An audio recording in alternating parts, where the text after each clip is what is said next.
Hey there everyone, it's MisterStubstep, and today I'm filming my first top-down video.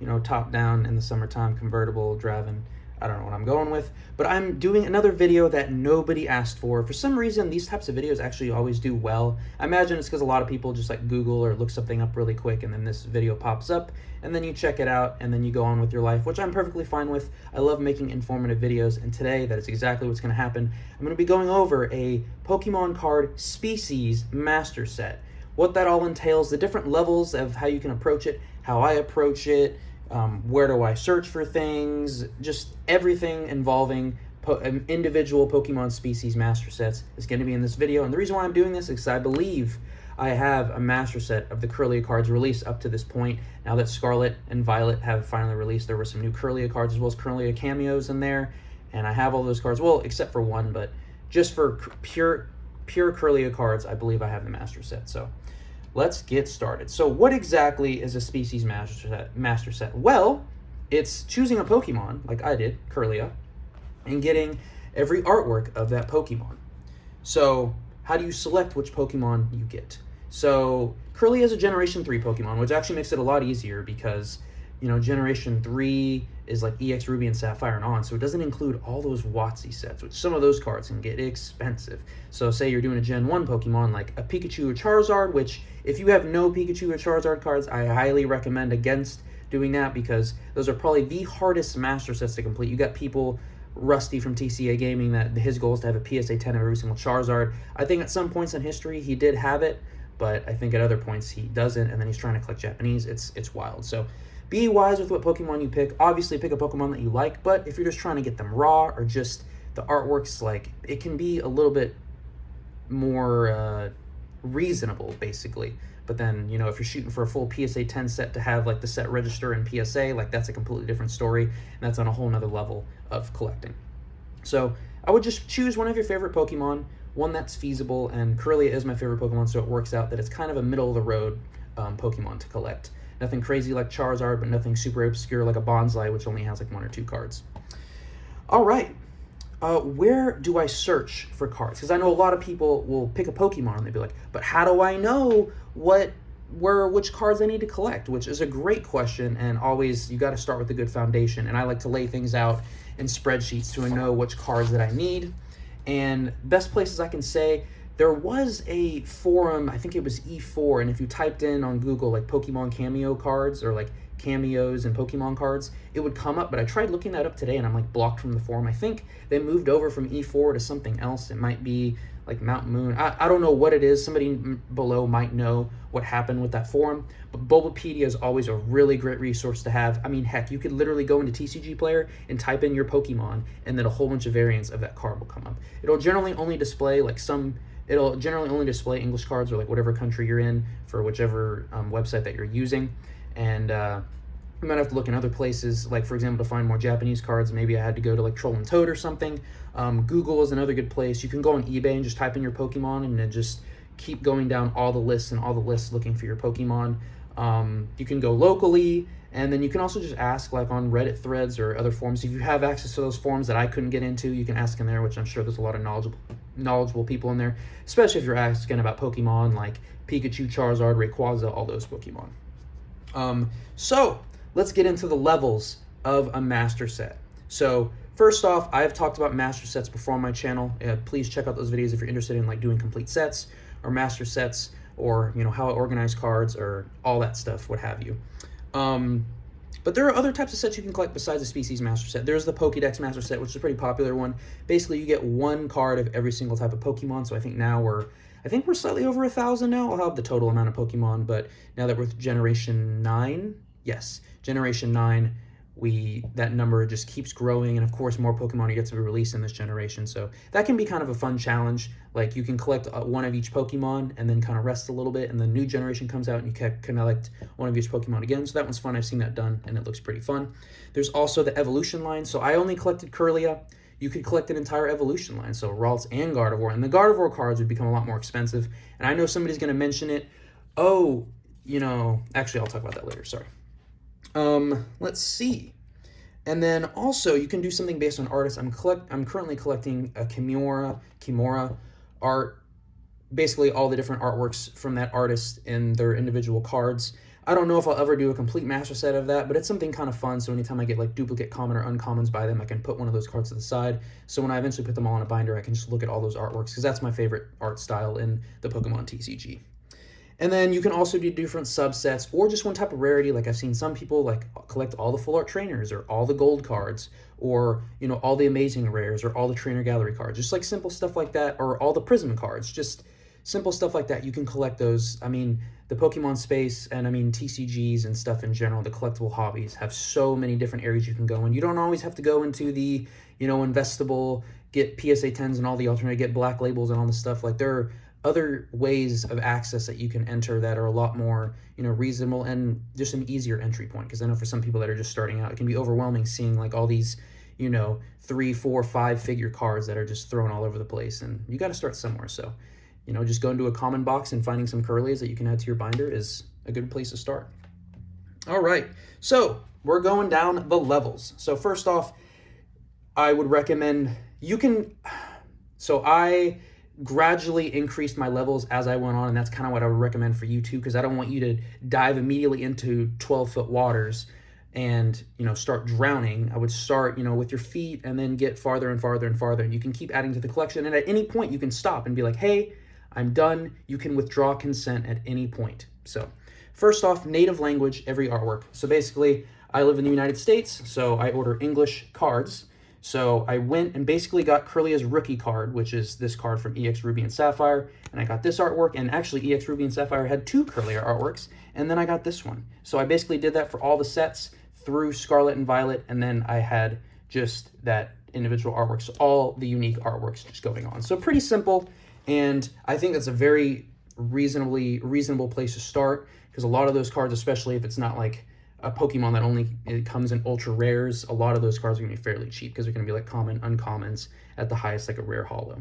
Like Kirlia, for example, the highest rarity card right now is a, I wanted to call it a Trainer Gallery, Galarian Gallery, is an art rare, and then the Hidden Fates Baby Shiny or Shiny Holo Rare. Those are the only like higher rarity Kirlia cards.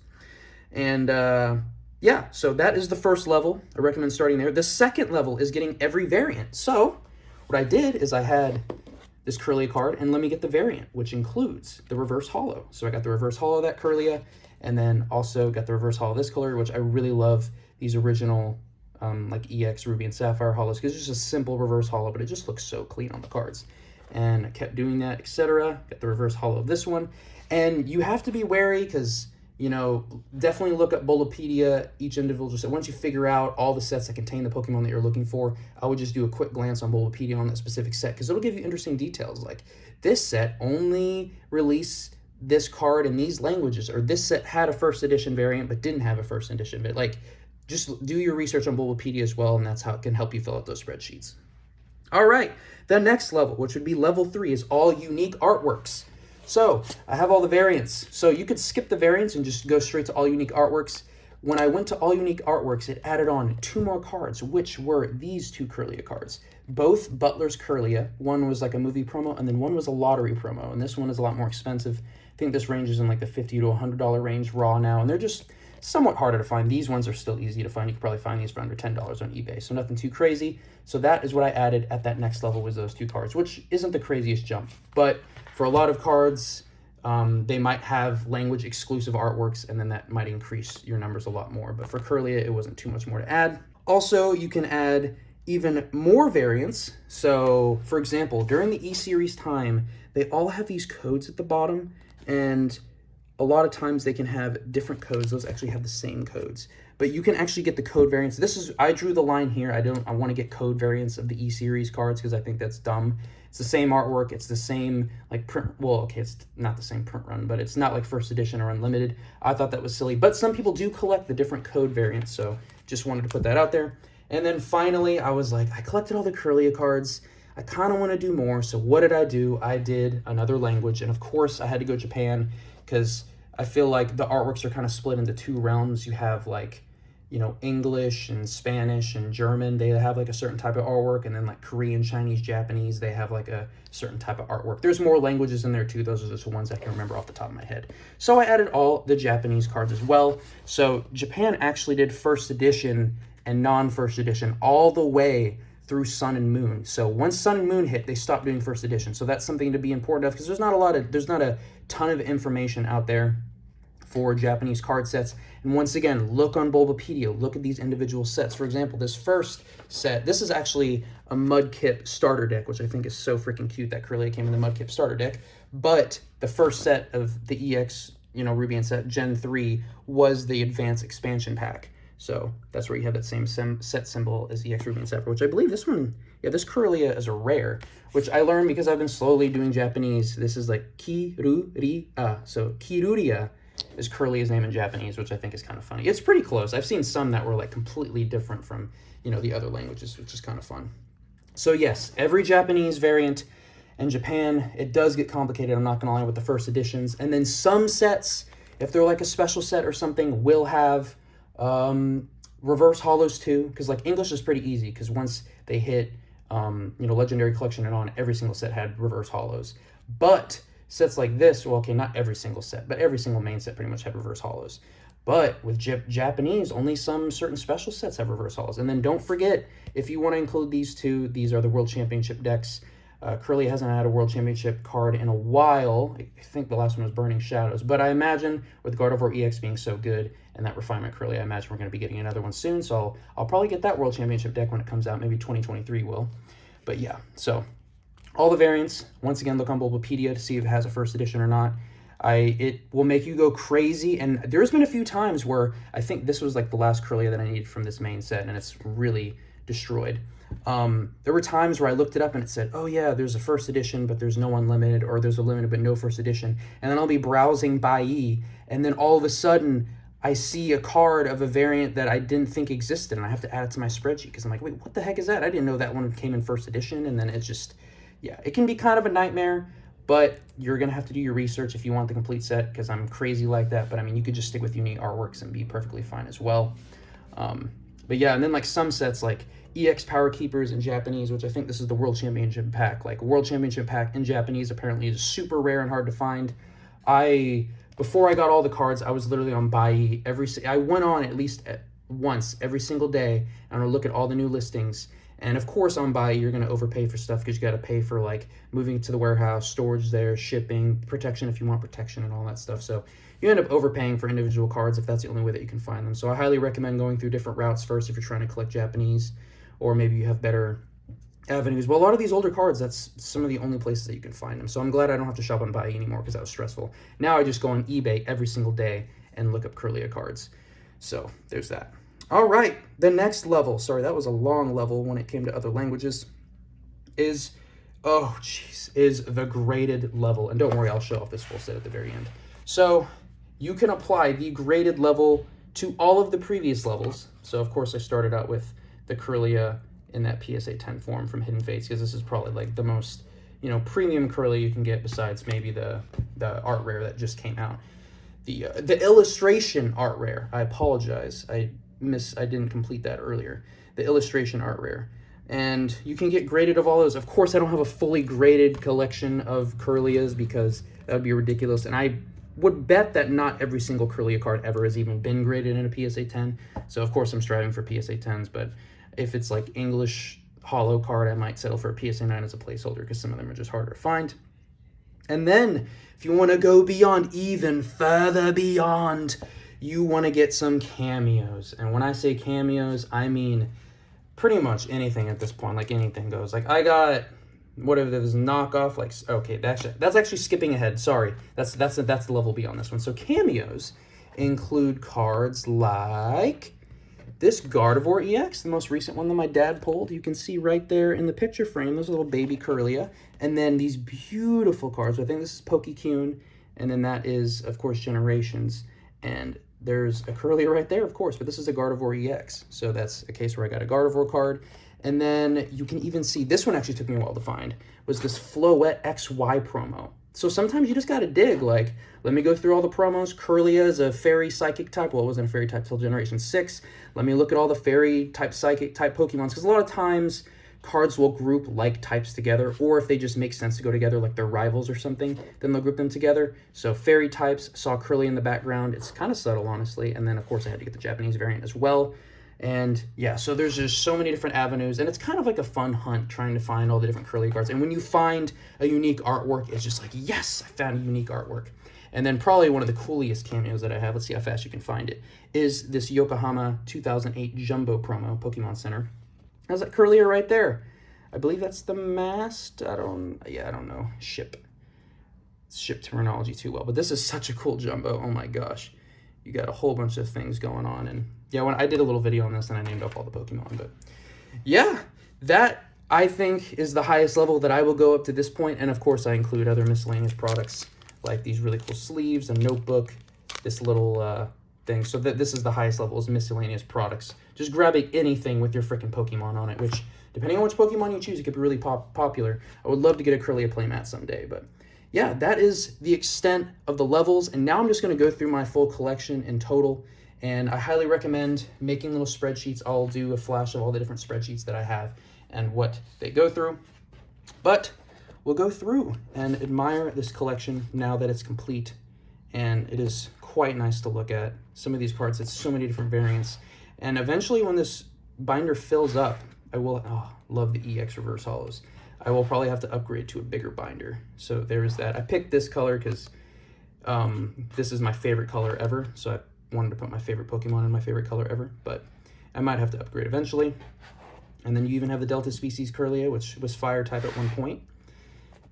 And then you have all the Secret Wonders ones, which is a ton of variants. And of course you have the pre-release and the staff. This card right here in a PSA 10 is probably the most expensive Kirlia card that you could ever get. I think I've only seen it on sale one time and they were like trying to sell it for $10,000. Obviously I'm not gonna pay that, but yeah.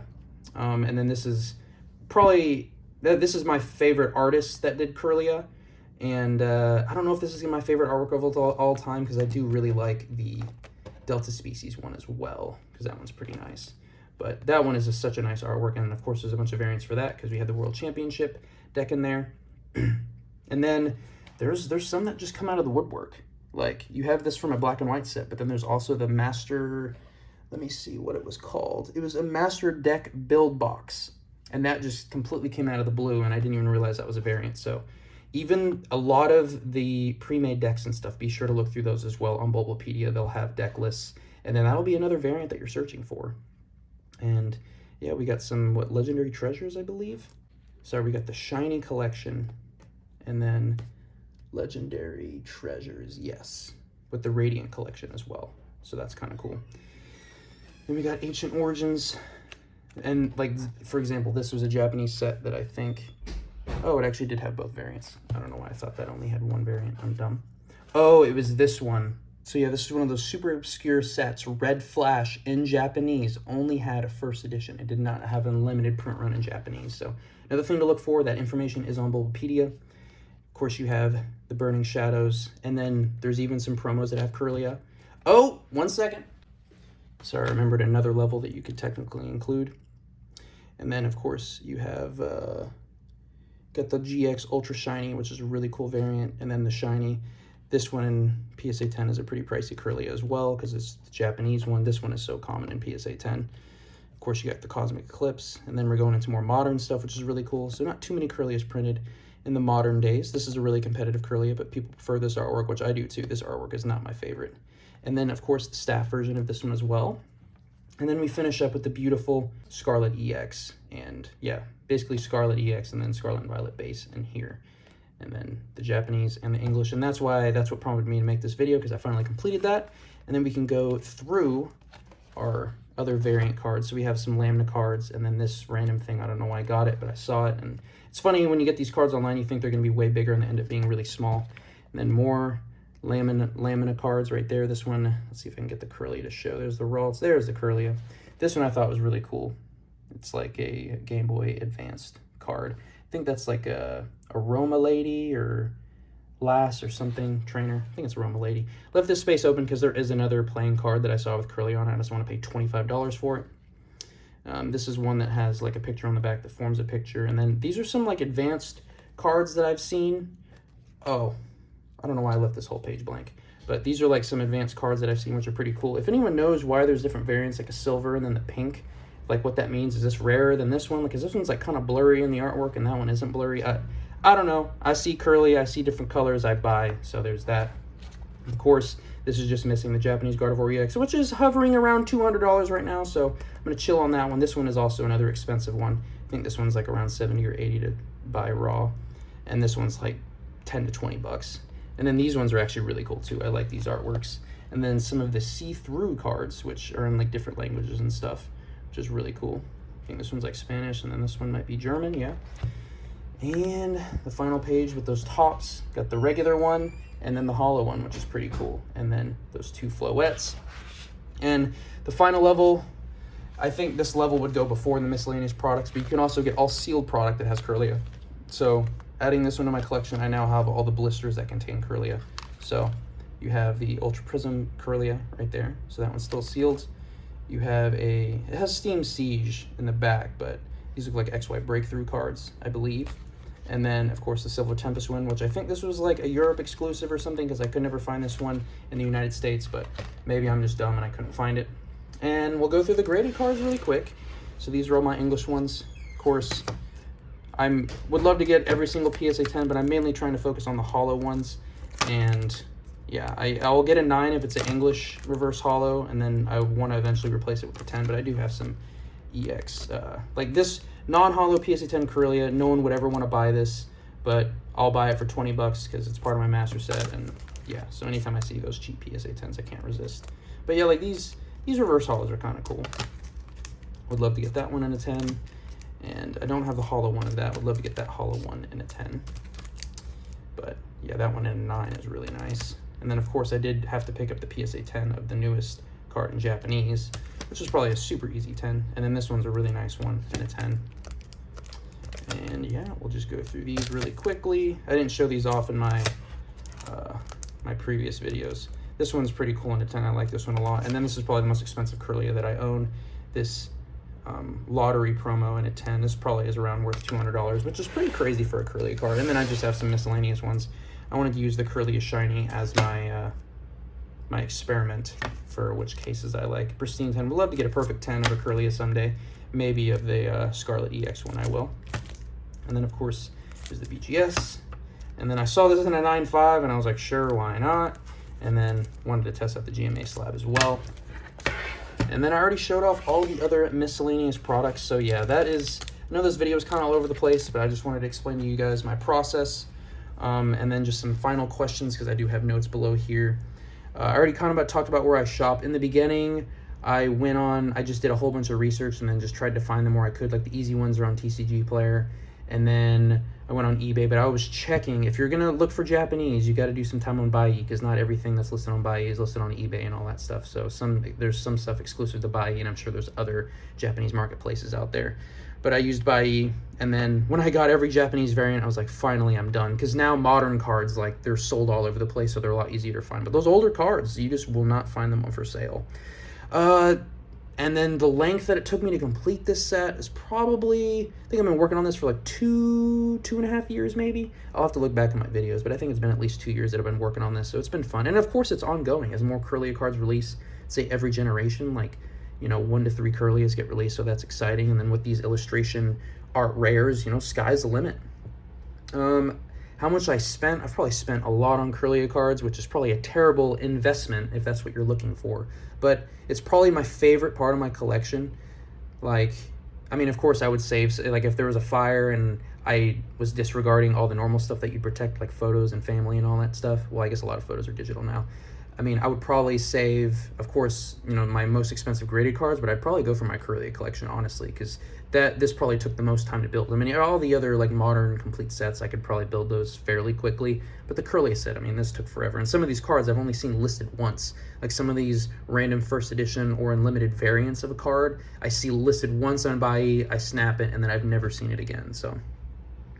And then storage, I just keep them in this binder for now. I mean, condition-wise, I don't really care too much. Obviously, lightly plated near mint is ideal, but if I just never see it listed, when I see it listed, I'm gonna add it to my collection. I guess if down the road I happen to run across a better condition card, I always like will flip it out or switch it out. But and then I've talked about it in my first Kirlia set master video, but the reason why I like Kirlia is because it just reminds me of my childhood and of my sister when I used to accompany her to ballet practice, and I would pretend I was doing Pokemon battles in like the little courtyard with the rocks. I was playing Pokemon Coliseum at the time, so I was pretending I was doing battles, and my sister was like a little ballerina, so that's why I like Kirlia.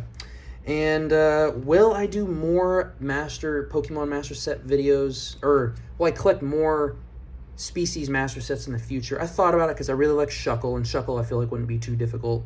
Shuckle only has like a couple ultra rares, and you know, it's kind of a fun Pokemon to collect. But I don't know, it's up in the air. There's a lot of Pokemon that I like Rayquaza and Tyranitar, and those would be just difficult. I think I'm fine with Kirlia for now, and I have a lot of like regular sets that I'm trying to complete, so I think for now I'll just stick with adding to my Kirlia collection. I still need the Japanese Gardevoir EX from Scarlet EX, so that's actually all I have for this video. I know it's been a long one. Please let me know down below, what do you collect? Have you ever considered a Pokemon species collection? Do you have a Pokemon species collection? Please just let me know. I just wanted this to be informative and just kind of show off what I have thus far. Of course, I'm going to keep adding to it as more stuff comes out. Anytime I see stuff on eBay and it's Kirlia, I'm probably looking at it, watching it, or planning to buy it. So that is all I have for this video. Please let me know what you thought. I'll catch y'all in the next one.